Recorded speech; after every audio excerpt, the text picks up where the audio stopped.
चित्त साई नामस्मरणी, दृष्टी साई समर्थचरणी, वृत्ती साई ध्यानधारणी, देहकारणी साईंच्या आज्ञापन आज्ञापालन, उभयात जाता एक क्षण, तो ही विलंबन होई सहन, हे विलक्षण विंदान।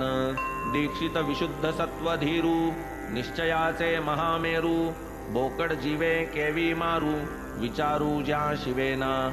निरपराध बोकड मरेल, आत्मा तयाचा तळतळेल, स्वच्छ निजयशही मळेल, आतळेल पाप महा। हा विचार नाहीच तेथे, आज्ञाभंग पाप जेथे, आज्ञा परिपालन अवलंबिते, तया परते पुण्यना। गुरुआज्ञा जया प्रमाण, तया विलक्षण चढे स्फुरण, सहज कोमल अंतःकरण, घेऊ प्राण उद्युक्त। मग ते साठ्यांचे वाड्यात गेले, आज्ञेप्रमाणे शस्त्र आणिले, बोकड मारावया सिद्ध झाले, नाही कचरले तिळमात्र।